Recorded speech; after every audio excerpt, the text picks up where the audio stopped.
ang mamikis niya, hindi napigilan. Tchan!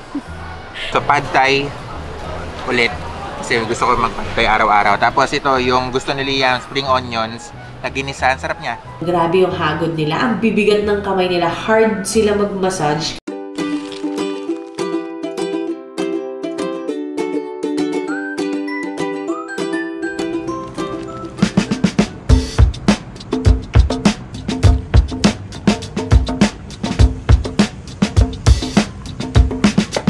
Hi everybody! Welcome back to another vlog! So, syempre, nangako ko sa inyo na mas magiging active ako dito sa YouTube. Kaya eto na naman ang mamay ko sa inyo. Walang tigil na naman ang ating pag-vlog. Paano naman kahit pa paano makabawi ako sa mga pagkukulang ko sa inyo, ano? By the way, nandito kami sa, sa swimming pool ng aming Airbnb. At ang Liam na tuwan-tuwa. Medyo malamig yung tubig at first, pero ang sarap kapag nakakalublob-lublob ka na. Hindi ako naglulublob ng hanggang dito kasi natatakot ako. Sayang yung pagbo-blow dry kasi hair ko. Anyway, so ayun lang. Tara, samahan nyo kami throughout the day. Dito na tayo. Masarap pala pag nakalublob ka na. Kanina malamig po ng lublog ko. Lamig ko. Pero, ay, habang naman tayo sa gabi. Oo, yung pagkalunod tayo sa labas. Oo. Mia, mahabulin kita. Tingnan mo gaano ako kabilis na. Ready? Ready? 1, 2, Ano elf? I got you.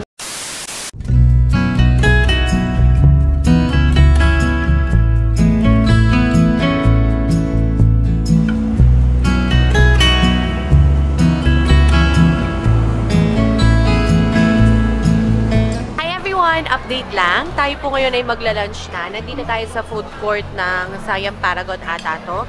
Namimili ang Daddy Justin kung saan dito sa napakaraming choices bibili siya ng kanyang tanghalian. Actually, ang mami kiss niya medyo naging takot. Tikim na nga ako kasi gutom na ako kaya kung ano-ano na yung pinili ko. Pero yung pinili ko medyo more on the average lang. Kasi, alam niyo naman, may bata tayo kasama. Kailangan may fried chicken, sabaw, ganun lang. Ito daw yung gulay na sobrang paborito ni Liam. Kaya order si Daddy Justin. Order din ako na itong satay, chicken, and biryani chicken. At ito ang ating bida. Hi, Liam! Busy po tayo. Busy daw siya. Ayun, tingnan nyo naman. Doon, hanggang doon. Sa ako na makikita mo. Ayan, paikot yan. Ang daming pagkain. Hanggang usually to si Liam, talaga kang kinakain ito, sabaw lang at saka kanin. Lalo na kapag hindi siya pamilyar sa sa mga pagkain. Pero sabi ng Daddy Justin, nagustuhan daw niya itong gulay. So, kuha tayo kon. Siyempre, kailangan pagpata. Hindi sobrang init.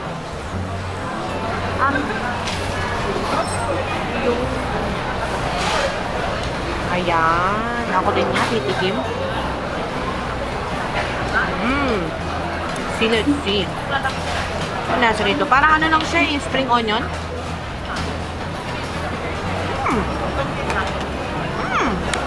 Palakpakan tayo dyan. Masarap siya, friends. Yan. Tada! Tikman natin. Andito na ang aking assistant, si Ate Ana.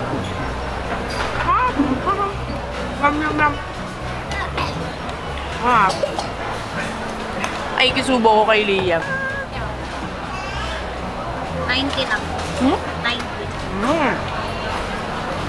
Hello, ang aking in-order ay roasted crispy pork. Oh, pork crispy pala. Ano ba talaga? Pero ang sarap, ha? Sarap. Gravy, oh. Tikman natin. Sarap?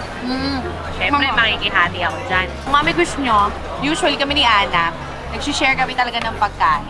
Hindi lang sa damit, pagkain, sa lahat. Ayan. Teka lang ha, hindi ko makukususo. Lumalaban. Banana. Parang asado. Sarap, diba? Matamis. So, pad thai ulit. Kasi gusto ko mag-pad thai araw-araw. Tapos ito, yung gusto ni Liam, spring onions, na ginisa. Ang sarap niya. Tapos yung minced pork. So, tapos na po tayong kumain. Naiwan si Daddy Justin kasi he's taking forever. Sabi namin, kapag kami ay nagstay pa doon, aantokin na tayo sa kabusugan. True. Kaya sabi ko, tawid muna kami. Punta tayo na Sephora. Yay! Excited si ate. Uy, mag-shopping! Feeling shopper. Ito na, let's go.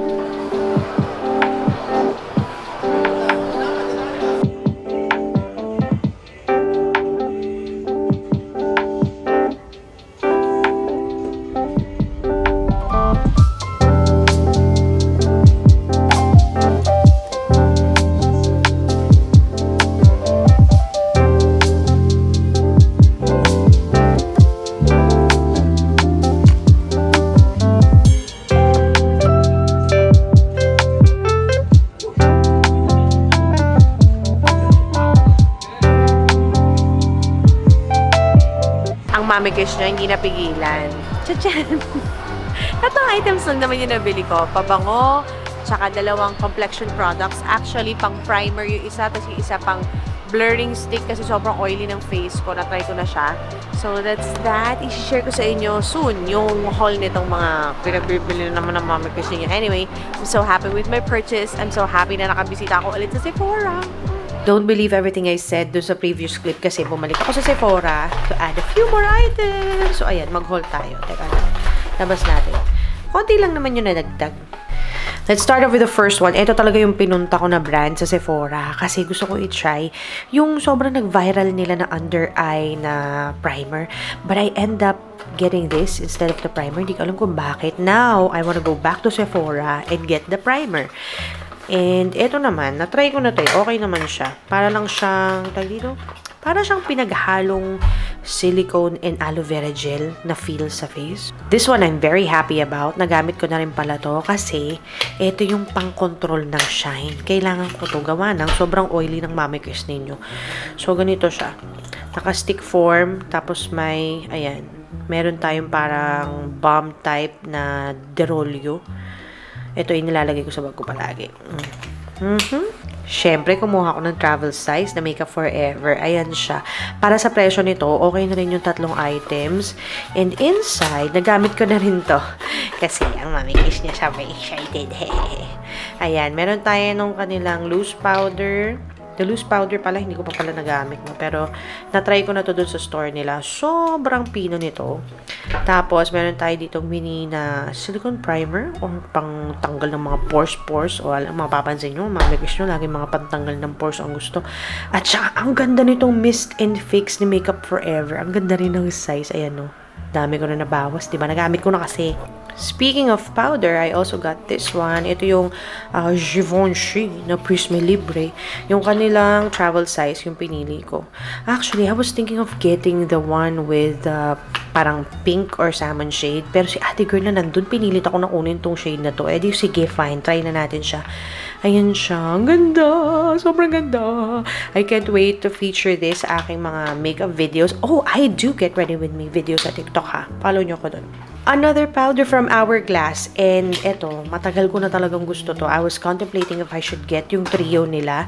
Pero sabi ko, ay sige, eto na lang. Parang mas magagamit ko to. Though ngayon, nanghihinayang ako. Parang dapat pala binili ko yung tatluhan. Pero sige, eto na lang po muna. Ayan, ang ganda-ganda. The shade is Dim Light. Ang ganda nun, dim light. Perfect para sa aking very, very Filipino na kulay. Last but not the least ay pabango. Fan ako nitong brand na to, Philosophy. Ito na yung pangalawa kong pabango sa kanila. And lahat na pabango nila, sobrang nababangohan ako. Kaya iniisip ko, maybe this is my brand talaga pagdating sa signature scent. So, this is everything I got for myself sa Sephora!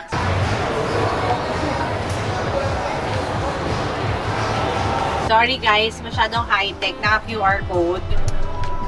Hindi namin maintindihan. Ito na lang.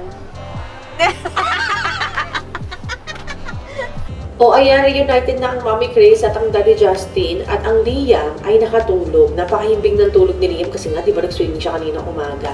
Kaya ayan, tinutulak namin, nasa loob siya ng stroller. At tayo po ay magpapatay massage. Screenshot na lang po yung mga services na offer nila. Ito yung mas mura dito na lang kayo. Ito yung recommended ni Mami Christine nyo. At sinasabi ko sa inyo, grabe yung hagod nila. Ang bibigat ng kamay nila. Hard sila mag-massage. Kaya kung medyo nasasaktan kayo, pwede nyo naman sabihin sa kanila na i-adjust ng konti. Pero ako, sobrang dami kong sakit. Ang dami kong mga lamig-lamig siguro sa katawan. Kaya sarap na sarap ako kapag pinipisil-pisil at hinahagod-hagod at nakakaantok maigi. Sinasabi ko sa inyo. Parang dito pa lang gusto ko nang matulog. Tapos gusto nang tumulo ng laway ko. Kasi sobrang relaxing. Tapos may ginawa sila dun sa liig ko na stretch. Eh, laging dito kasi yung medyo stiff sa akin kasi nga lagi ako nag-i-edit ng videos, nakaharap sa laptop, di ba? Ay, girl, sinasabi ko sa inyo, nandiyan na nila yung liig ko, pati yung shoulders ko. Ay, parang nakalimutan ko na yung pangalan ko.